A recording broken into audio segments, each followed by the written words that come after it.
Mike, I was beginning to think it was just going to be the two of us.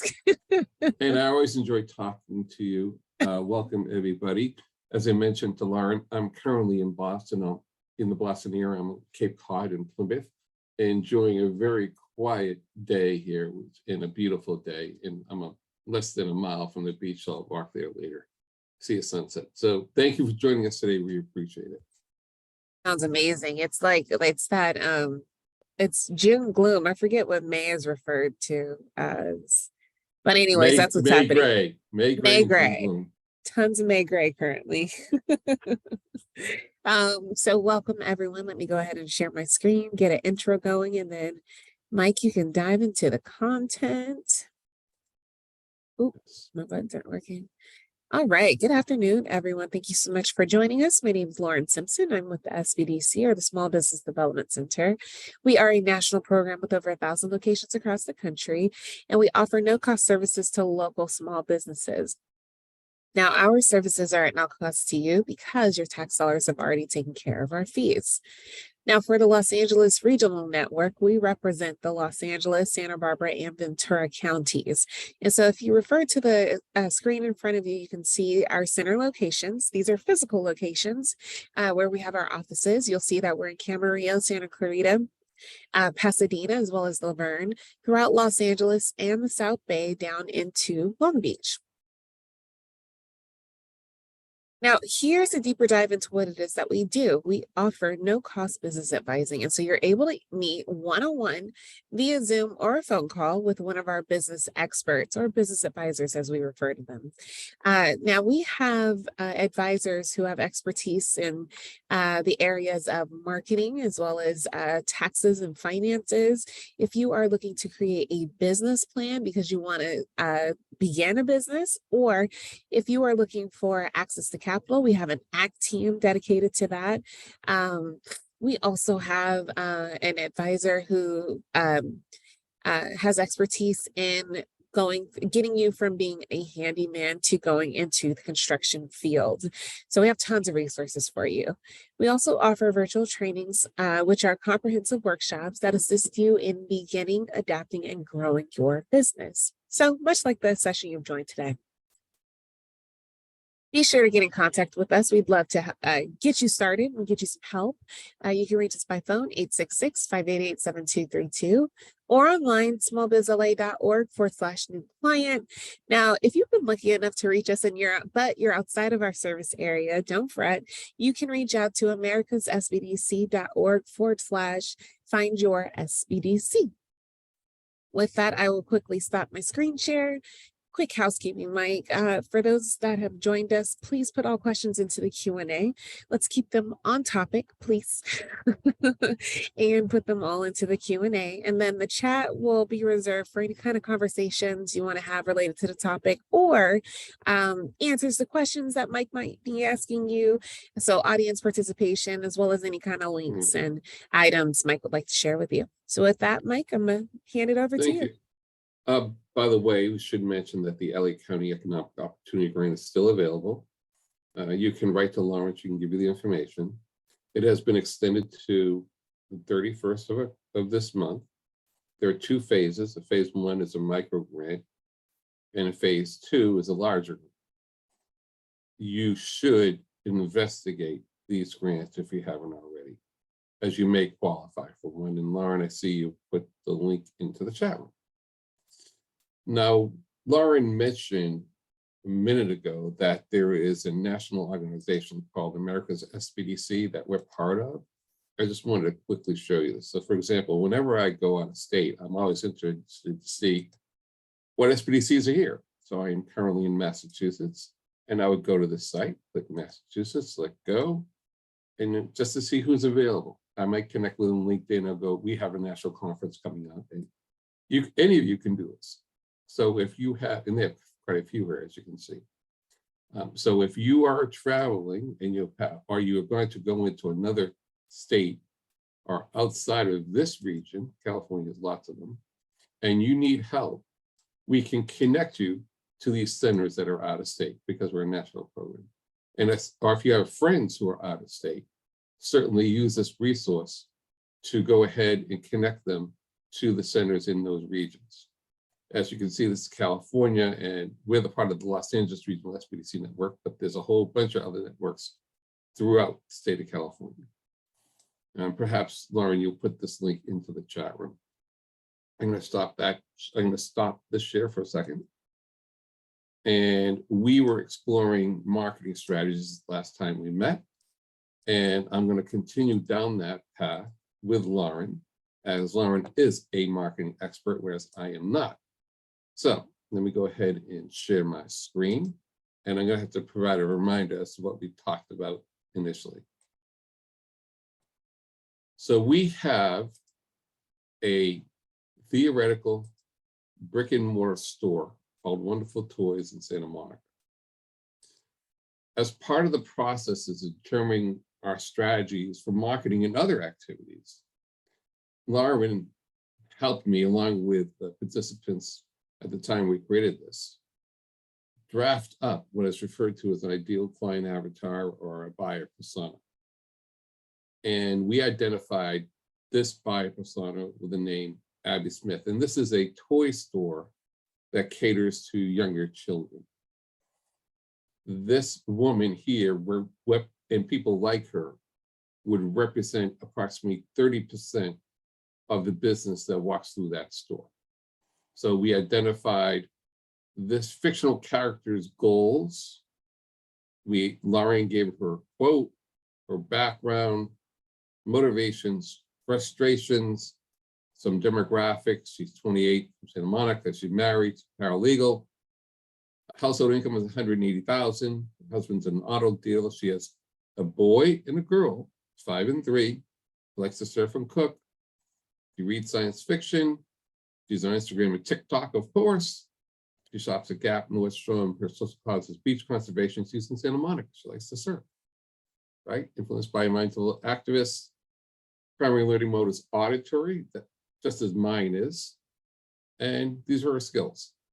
If you have not yet rated at least one buyer persona for your business, talk to us. Make an appointment with us. We can help you go through this. HubSpot has an app.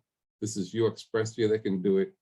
There are Canva, you can do Canva, many other apps out there that will allow you to create these personas. And oftentimes Google Analytics, which is an app that connects to your website, will pull demographic information. And there are third-party apps that will automatically create these hypothetical characters for you. You have to pay for it. Extremely important exercise for you to do.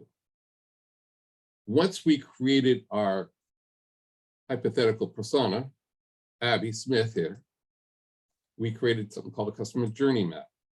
This would be the next step, and it is linked to the persona because everyone's journey might be different.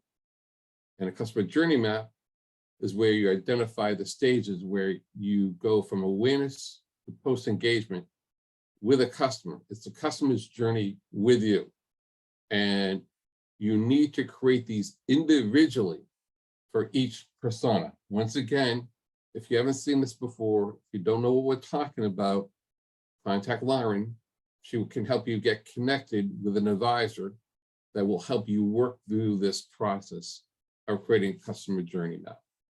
Once you create the customer journey map, where we have awareness, consideration, engagement, post-engagement, by the way, these stages could be very lengthy, especially if you're a government contractor or you're doing bids, if you're a lawyer.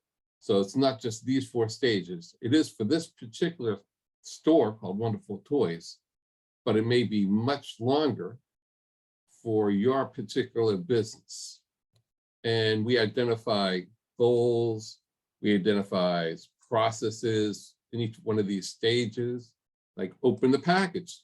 That's something someone has to do when they bring the toy home and show the kids how to use it. There's a process here, right? What we're looking for is opportunities to improve on process and to improve on our brand personalities and our engagement with the customers. For example, incorrect pricing might be a problem someone faces. What can you do to prevent that? Or you're out of stock, or there's no staff, or the toy is broken. These are things that really happen. I don't know what's happening in your business, but if I sat with you for an hour or two, we could work it out together. And there's emotional states tied to each one of these stages. And there's opportunities to improve. In this particular case, this hypothetical brick and mortar store really isn't good on social media, although it should be. So one of the things that can be done is the creation of a social media calendar to build awareness. One of the things that can be done during the consideration stage is, hey, is there self-checkout available to make things faster because I need to get in and out with my children? Once we develop this, so it might take an hour to create your buyer persona, might take an hour to 2 hours to create the customer journey map with assistance from one of our SBDC advisors that knows marketing. Then we move on to marketing strategies. Now, I found this on the internet and I thought it was brilliant. And we started going through this last time. This says 52 types of marketing strategies. Actually, there's some tactics built in here too, and there's more than 52 types. But I thought we would start with this because I found this to be quite engaging. And last time we met, we went through about half of these marketing strategies with Lauren. We're going to go through the rest of them, and we're going to see how they might fit within that hypothetical store that we created, along with the buyer persona and the customer journey map. And as we're going through this, you should consider what strategies and tactics might be appropriate for your customer journeys. Now, obviously, you're not going to engage in all of these strategies. Lauren, would you say you engage, what, 3 or 4? Is that sound right to you? It sounds about right. Yeah, depends on how big you are, right? So Google might be engaging in many of these.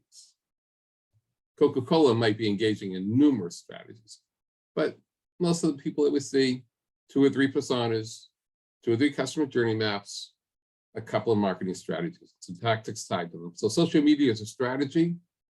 The tactic is how social media is used, like creation of a social media content calendar. If you don't know what that is, write to Lauren, okay? So we moved along through many of these already, and you're gonna see some examples like offline marketing, print media, swag, billboards, that's offline marketing, okay? There you go, there's a sign. Coca-Cola, you know, go hug the Coca-Cola machine. I haven't seen that one before, by the way. I found that fascinating, okay? Digital marketing, which Lauren is an expert at, and we have many other people who are experts at digital marketing, okay? Scarcity marketing may not be appropriate for most, but, you know, sometimes it works when you have to have the last item. It's gonna go tomorrow, it's gonna go in an hour, right? And word of mouth marketing is really important depending on what you're doing, okay? And we went through most of these. Lauren took us through call to actions. Diversity marketing is really important nowadays. Undercover marketing. We were up to, I believe, and by the way, you're not Walmart. You are not a mass marketer.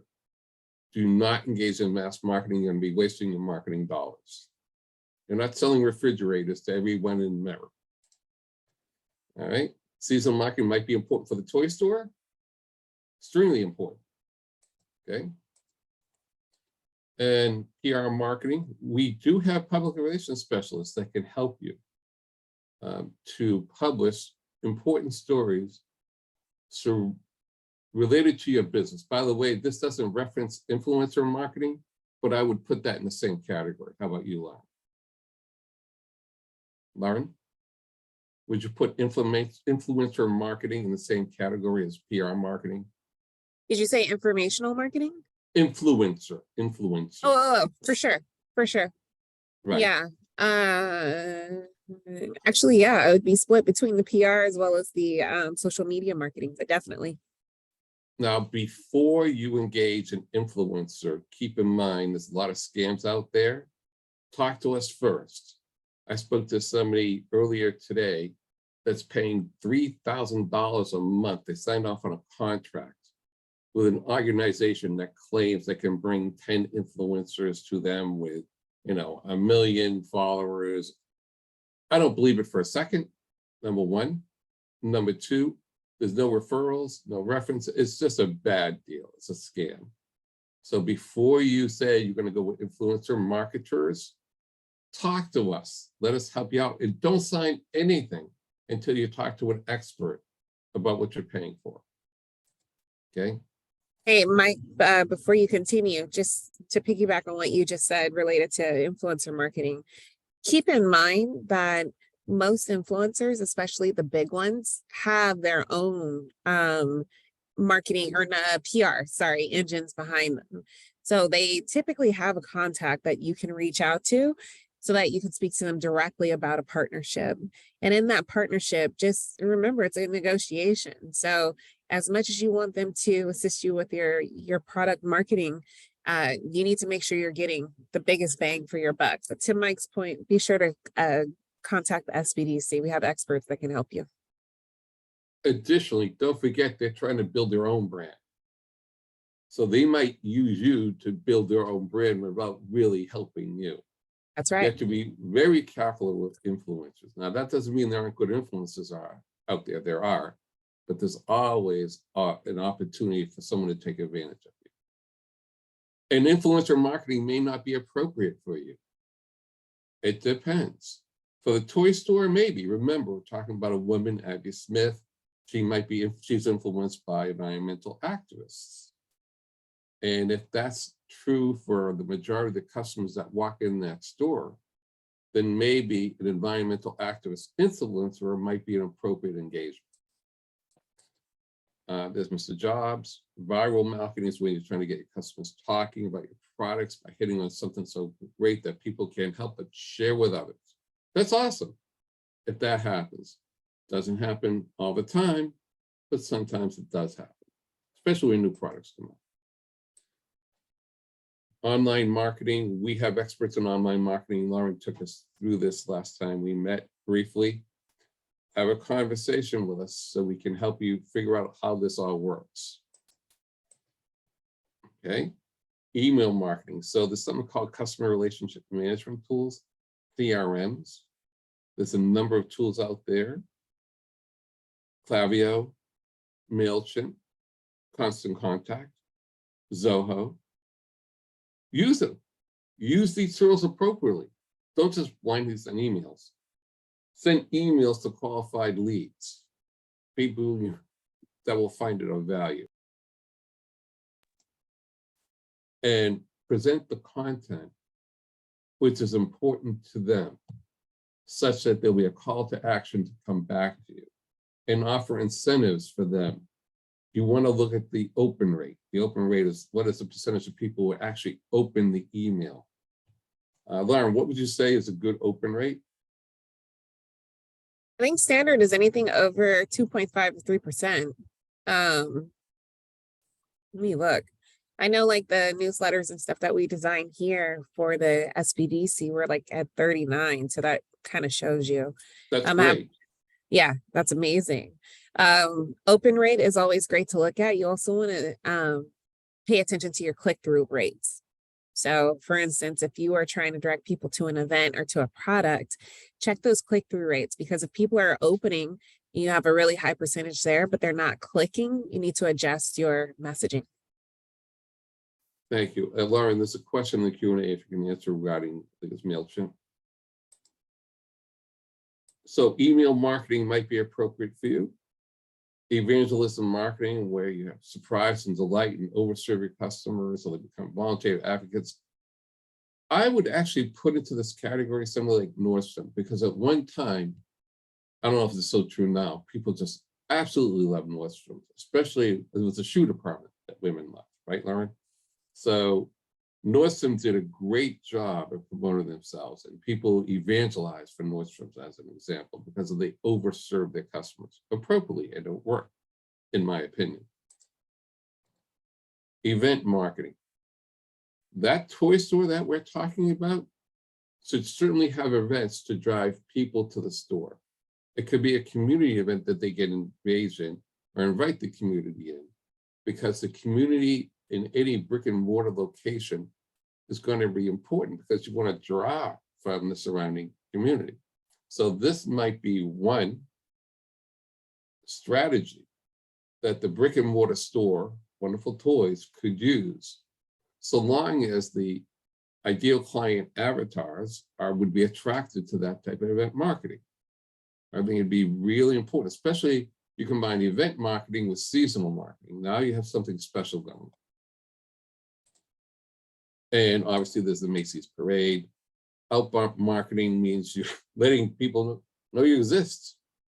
You begin to reach out to targeted groups.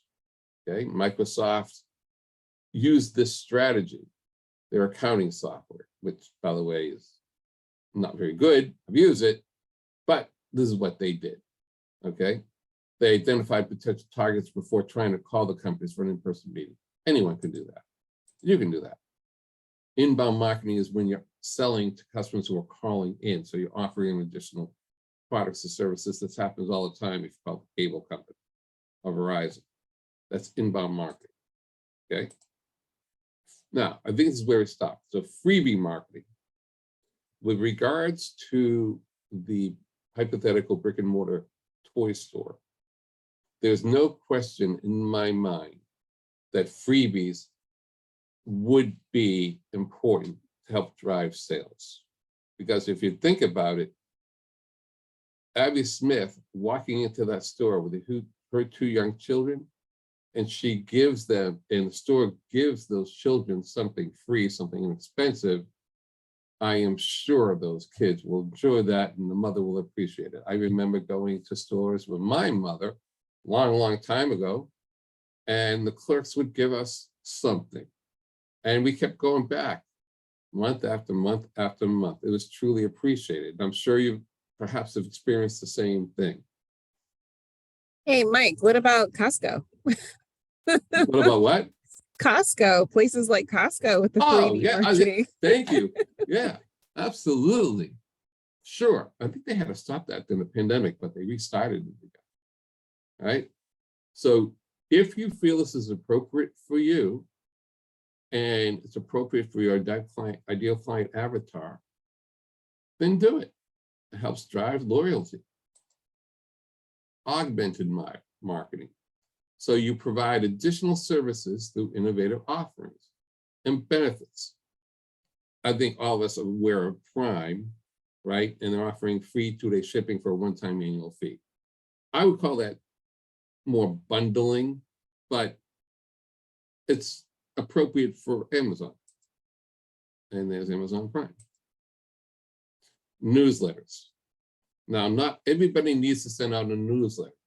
It depends on who your customer base is.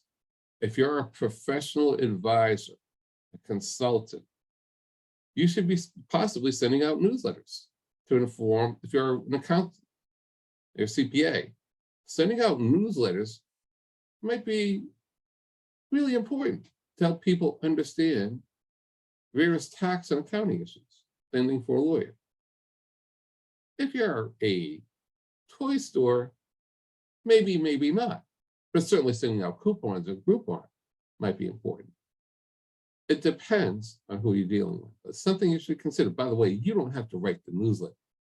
There are lots of services out there that provide these newsletters depending on the industry, and they send them out. And this is true for manufacturers. I know manufacturers in particular industries, like heat treating, and they belong to trade associations, and the trade associations send out newsletters. And then those heat treaters will send the newsletters to their customers to keep them informed of what's going on in the heat treating world. Oh, that's a really boring topic. Okay. The Motley Fool has been doing this for years. For those of you who aren't familiar with the Motley Fool, they specialize in investments, stocks and bonds and that type of thing. And they have analysts reviewing companies on the New York Stock Exchange and on NASDAQ. And the Motley Fool grew tremendously when it first came out, and it's still a very valuable resource for those who are interested in investing in the stock market. And they do create a sense of inclusion and participation with their members. And it was the primary, and still is the primary driver for its incredible growth. And there's the Motley Fool Hidden Gems that's still being published. Lauren, will you please talk about content marketing? Me too. So okay, you guys go ahead and read the definition in front of you. Essentially, content is going to be um what I'm starved for every single day of my life as a digital marketer. Content is it's the copy and the graphics, right? So it's the I'm trying to say it without repeating the word content, but it's information that you're looking to share. The way I put it to piece it together is the biggest bang for my buck, I'm sorry, has been to include an image or a graphic along with copy or wording. And so you put those two pieces together, it creates one piece of content, and that's what you're throwing out there to the world. So if you look at the ad to the left to prepare for your future, it's a dynamic image, but then you also have some copy there that tells you it's 10 out of 10, it's something out of 4, it's, 5 stars, and then the 4 out of 4 at the very bottom. So copy along with an image is going to create your content. Now, for many businesses, content marketing might be appropriate. You should have graphics though. Don't just have text. That's a striking image, by the way. It One grabs thing your to attention. I was just going to say, Mike, I think it's also important. I think this is a great example because some people can be feel daunted by having to come up with words, right? If you look at this ad, I mean, it's there are probably what, like 5 words, 10 words on this entire page, but it delivers a striking message. So don't let it scare you by any means. And note that content doesn't always have to just be digital or physical. A physical piece like what you see in front of you can be both. Yes, appreciate that. Print media, broadcast media, social media, digital media, socialization. 5 forms of marketing, and it's probably more. And all these break down to one of those categories. My favorite, trade shows. I've been to numerous trade shows. I'm sure many of you have too, okay? They're terrific. You get to meet people from the industry, you walk around, if you have a booth, you get business cards. Don't throw them out. A lot of people just take business cards, throw them out. No, I have a little scanner on my phone and it scans it, automatically pops it into my contacts. Because then what do I do with it? And for the toy store, they should go to the trade shows just to see the latest stuff that's going on and get up to date on the industry and stuff. But their customers may not be there unless they are looking to distribute. So if you're a toy manufacturer and you're looking to distribute toys, you might find distributors at the trade show toy marketing conference, at the trade show toy conference, right? But if you want to meet your customers, I think Comic-Con is perfect. I was speaking to somebody today who sells comic books.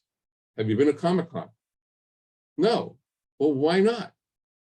Well, it's expensive. I'm like, look, how much better can you do than go to Comic-Con and sell comic books? Let's get real, okay? So you meet people where they're at. And where are they? They're at the electronics show, the Comic-Con, B2C, B2B, they're at the industry conferences. This is a great way to appropriately promote and market your products and services, so long as you don't go overboard with the expenses. Lauren, you want to talk about this? Yeah, I was just gonna say, I used to sell the city of Long Beach. So trade show marketing is right up my alley as well. We'd always try to have the most dynamic booth, of course, and bring, to try to bring visitors into the city. That said, when you mentioned Comic-Con, also a Long Beach event that I'm very familiar with, you're also talking about a niche audience, right? So if you have a product that's niche, hence a comic book. So specifically selling to comic book readers. To Mike's point, what better way to get in front of the perfect audience? You don't even have to create a buyer persona. You just go there because they are your They buyer are, they personas, right? exactly. And they're in costume at times, right? 100%. Yeah. And then you just have you have your booth there, and then you're able to have a captivated audience as well, right? So if you're at an event, that audience is captivated.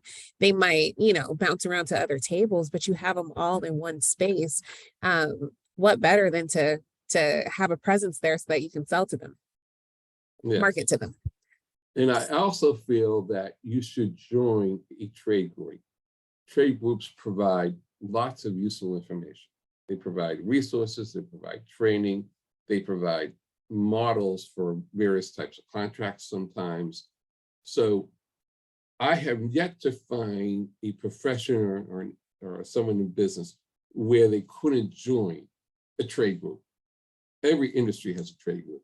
Might be a small one, might not be conveniently located, but everybody has one. There's a question in the Q&A you might want to answer.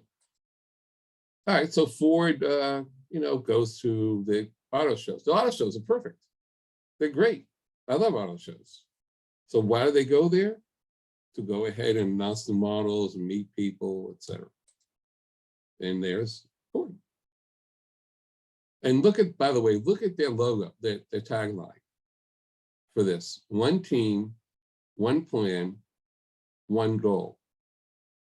Simple statement. How much time you want to bet they spend on coming up with that? Go ahead, Lauren. Maybe a year, maybe longer. Just so many meetings and everything to come with that one tag. It's dynamic though, for sure. No, I think this is a great example of take a look at the floor as well. First off, use the space, right? They have something on the wall, but they also are using the floor. I mind you, Ford has a different kind of budget as it relates to probably those who are on this call. Sure. But I think it's a great example of how you can on one hand, maximize your opportunity. So if you are at a trade show, just know that that space is your space. Utilize every single inch of it. And then also one Ford, one team, one plan, one goal. Think of those really striking statements that are going to stick with people. Typically, it's like in my experience, it's been like 3 bullet points. And the more condensed it is, the more memorable it is. So Ford, of course, I mean, they have a great crew, right? A huge team to come up with items like this, but keep it concise, keep it dynamic as you can, but also make sure it's yours. So when people see one Ford, they know it's the Ford company. When people see your company, we need to make sure that they know it's your company. Thank you. I'll talk about this: article marketing. So if expertise is highly valued in your industry, articles can offer a powerful tool to showcase your knowledge. True. I believe we've all been on our phones and maybe on Facebook or Apple or Google, and an article pops up. Well, what it really might be is a paid article. A brand has paid someone to create an informational article with the real goal to promote its products. This happens quite a bit, actually. And you may not even realize it's just a promotional tool until you get halfway through the article. This could happen with any type of brand, especially consumer brands. You can do it as well. By the way, white papers are awesome. I've read a number of white papers, but what do you have to do to get the white papers? You give them your email as a call to action. So what do they do with the email? They put it in the CRM system. Why? They want to attract you. What do? I have a throwaway email. The only reason I use the throwaway email is to get the papers that I want, and I never really pay attention to anything else coming to the throwaway email. You might want to consider doing that if you haven't already. So don't necessarily use your personal email to get the downloads that you want when you see something like an article or white paper.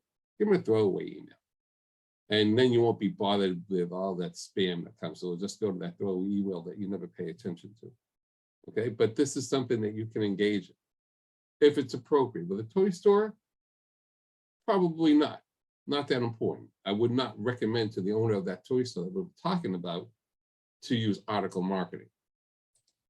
Okay, in Amazon, white papers on Amazon. For Amazon Web Services as an example of it. Oh, your favorite, one of your favorites, Lauren. Go ahead. If you aren't involved in search marketing, there is something going on. And I'm sorry, let me start over. If you aren't involved in SEO and you have an online presence, there's something going on. So what you want to make sure is, so I'm sorry, let me back up again.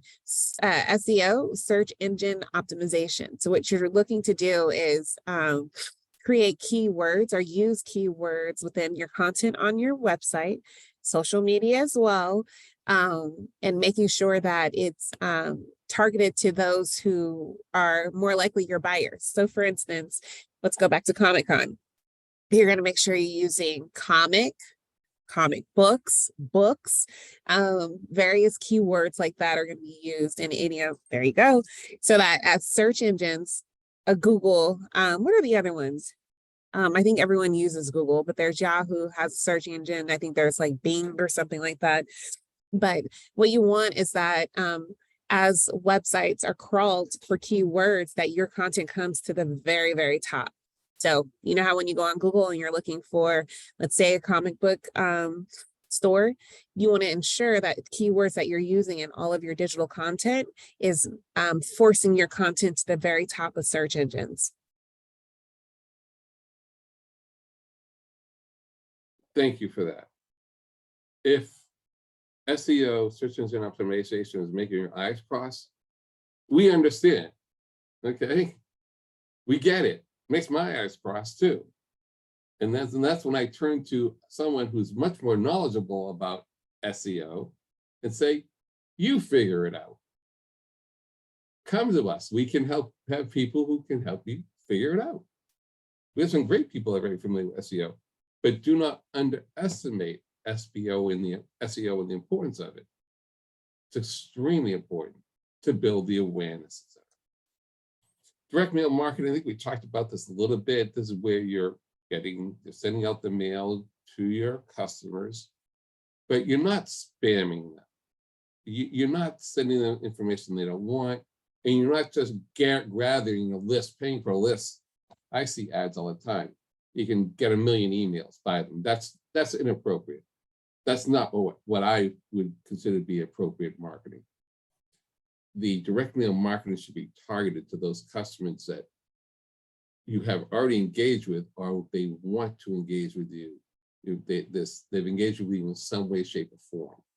Okay, and direct mail marketing can be done in many different ways. Text messaging, I get stuff on my text all the time. Email, consumer websites. Do it appropriately, or else you're going to turn off people, and they may not come. They may actually talk about you badly. Correct, Lauren? That's so true. The last thing you want to do is, think about yourselves. How often are you receiving content or messaging that you would just rather not receive, i.e. text messages? I want to say people are heavily leaning towards texting now versus like a direct mail marketing, but you still get those postcards. How many of those do you actually read versus just tossing directly into the trash?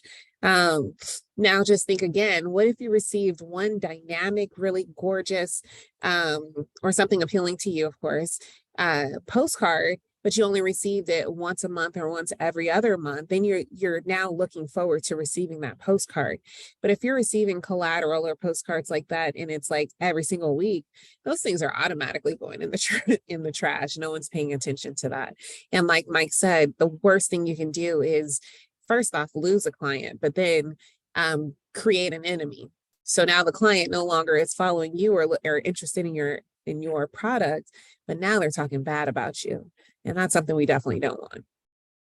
Now, Lauren, let's relate this back to Abby Smith, our client for the toy store. How would you use direct mail marketing with her? Oh, for her, if she had like a special event, or if there was a brand new product, but it was something, let's say, that was on that CNN or all the news outlets have been talking about, or your favorite celebrity has talked about. That's how I would use that. So for instance, if she's a toy store, so there are going to be seasonal occurrences or sales, I would use direct mail then, especially like around the Christmas season, or like what is that, Black Friday, for in like November-ish. They make a hot toy everybody wants. Hot toy, or like I said, something like a your favorite celebrity mom or celebrity dad mentions, and you just so happen to have that product and you sell that product, I would definitely get something out to my customers or potential customers about that too. And it's not that digital. You mentioned before, we have catalogs, we have Yep. promotional letters, we have outdoor advertising. This is print media. That's right. Right? And here you go. They talk about a negative side, right? Yeah. We just discussed this. But some do it well. LL Bean does it really well. I think we've all heard of LL Bean before I got the catalog. Yeah. So actually, I think that's an awesome image, and two awesome images. So too, I think it was super clever. So Right. But look what they're offering, a $10 gift card. So they're saying, hey, if you do something with us, we'll give you a gift card. So why would they do that, Lauren? Because they know the person who's going to get that $10 gift card is going to give it to a friend and generate more sales. they also know, Mike, that if you are coming on here and you're looking to purchase a shirt, and let's say it's $40, you spend an extra $10, then you're able to get $10. Yeah, exactly. Right. There's tons of strategy behind it. It seems very easy, but there's tons of strategy. And the image is so enticing, right? Yeah. Yeah. Well, clever. Niche marketing. Finding a niche and filling it could be described as a secret recipe for growth in overcrowded marketplaces. So true. I can't tell you how many people we speak to that want to sell fashion via e-commerce, sell clothes via e-commerce.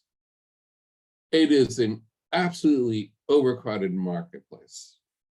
So my question is, why, given so much competition, and what niche are you going to fill? So for example, I speak to people who have immigrated to the United States from particular countries. Let's say it's Estonia.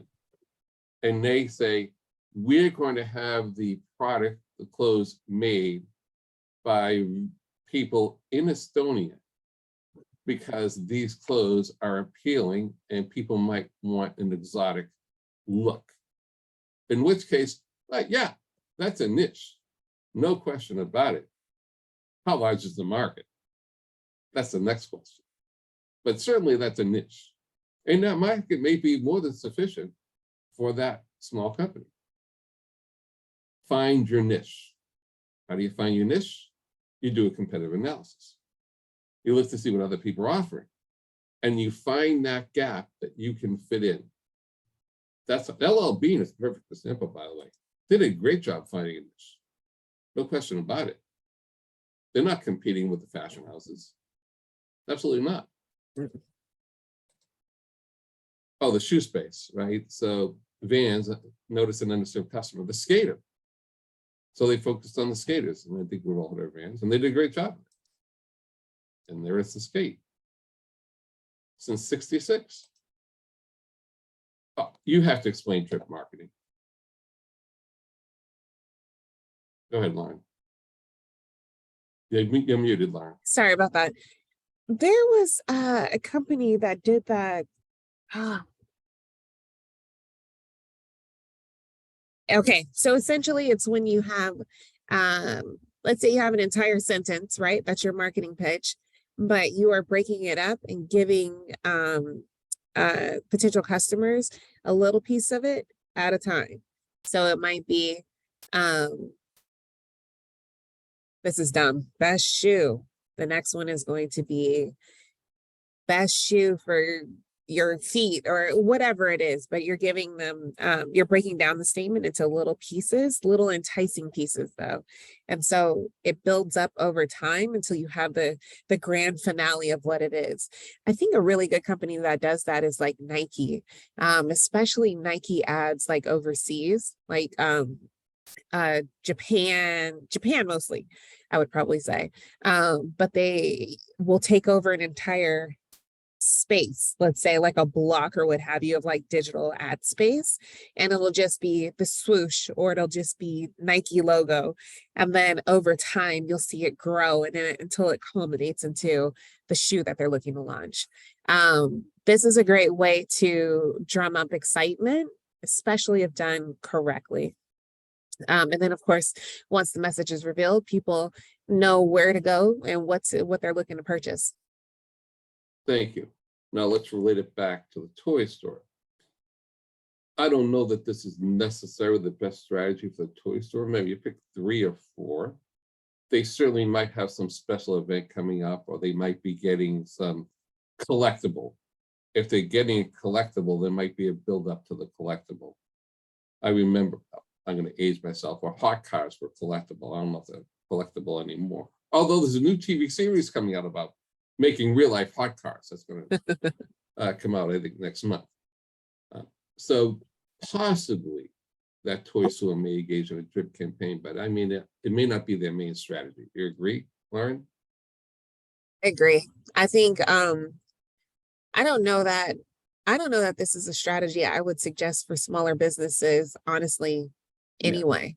I think that this is definitely for someone or a company that has a larger marketing budget. Yes, I agree with that. Community market. So it's about you going out to the community, taking care of your customers, right? It's about you meeting them where they're at. Yeah. I think Tom's does a good way of that. You know, Tom's shoes. Yeah, and I don't even know if they're still doing that. And now somebody's doing socks and other people are doing other stuff, right? This is a little bit more than that. Okay. Yeah. This is actually going into the community and serving it. And you're going to see that a lot, by the way. A lot of companies are promoting the fact they help with Habitat for Humanity. Yeah. Or they help with the cleanup of the beach. By the way, that toy store, given the buyer persona who's into beach conservation, and they're in Santa Monica, should absolutely be involved in the community helping to clean up that beach. Agreed. And organize the cleanup, right? So you get people and sponsor it and promote it. Get out into the community. So that would be, I think, a very good strategy for that toy store, because they are meeting people in the community and let people use that store for various community events. I think this is much better than doing drip marketing for that store.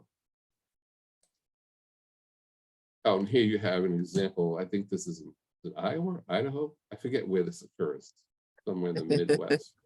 Right? I'm not going to be joining them anytime soon. I am not the ideal client for this. Here's your favorite. What are your favorites? Definitely.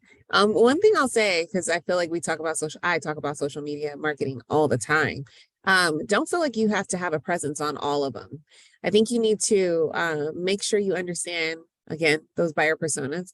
Make sure you understand where your customer likely is going to be spending most of their time, and start there.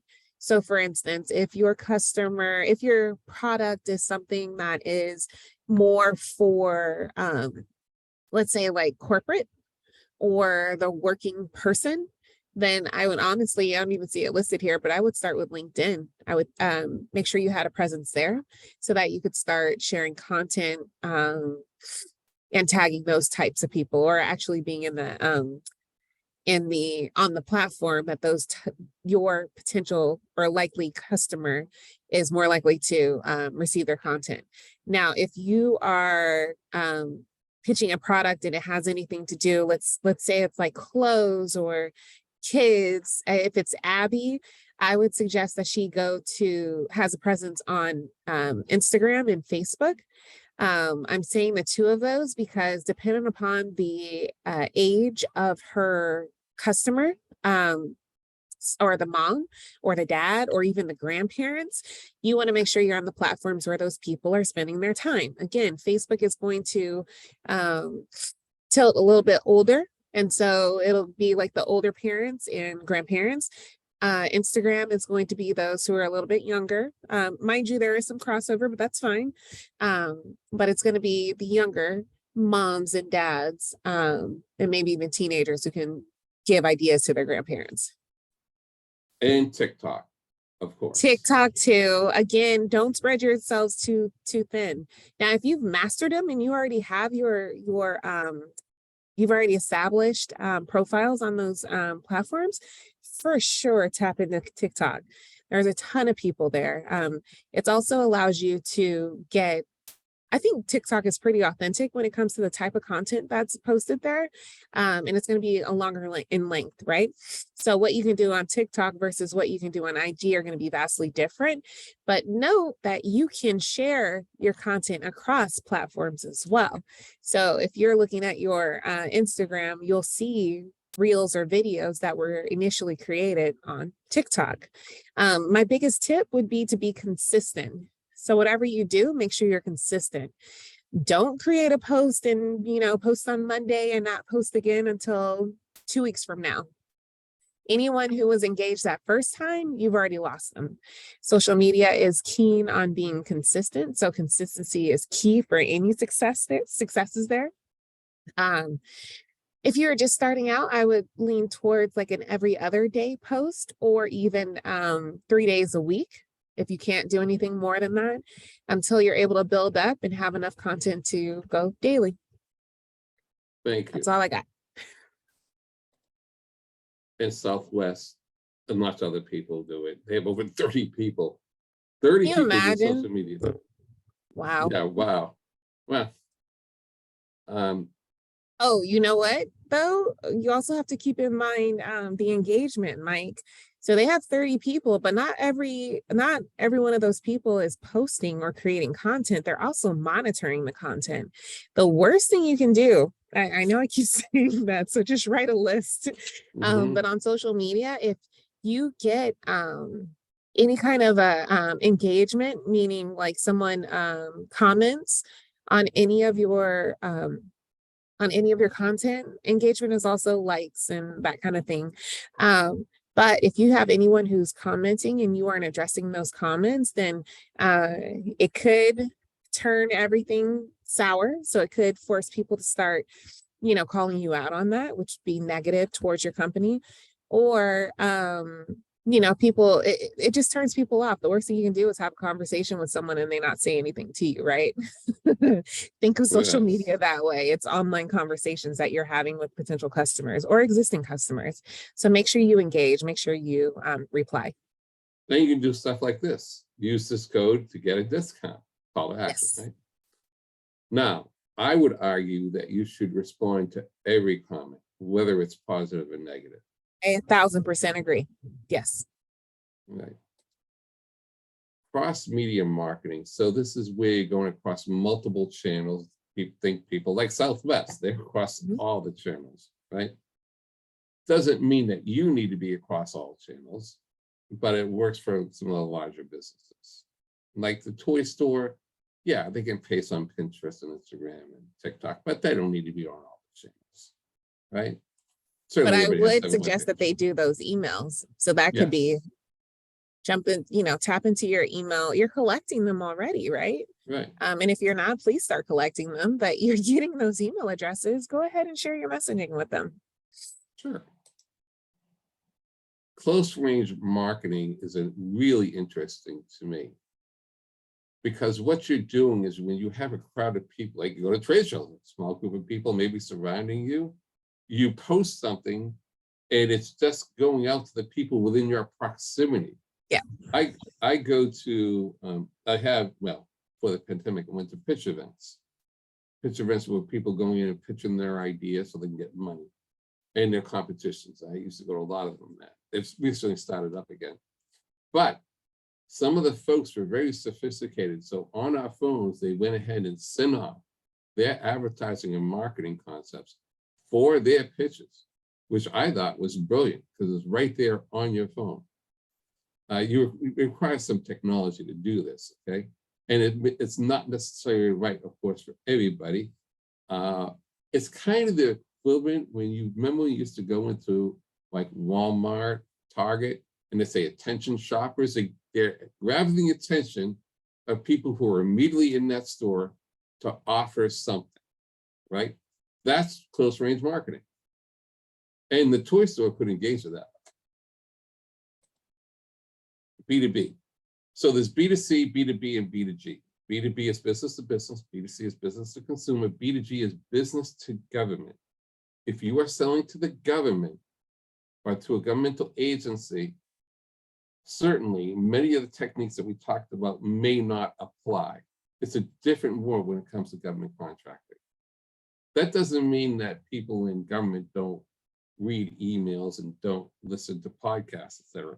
We didn't even talk about podcasts, broadcast media, streaming channels, right? That hasn't come up yet in this presentation. But B2B is a little bit different, actually a lot different than B2C. A lot of what Lauren was talking about was B2C, not necessarily B2B. I mentioned the trade shows. That's where you go to do B2B, depending upon your industry, okay? And yes, there are certain techniques that still would apply in the B2B world. Want to add to that, Lauren? No, I think you're spot on. I was going to tell you that I think we're gonna have to table this. We're at time again. We've got another EOG session coming up after this. All right, there's just a few more to go, and then next week we will finish this off. Yeah. And then we're going to talk about a marketing budget. We're going to tie this all together. Nice. Okay. All right. Thanks everybody. Thank you, Mike. Thank you. Sure. Bye now. Thanks, Lauren. Bye. You're welcome.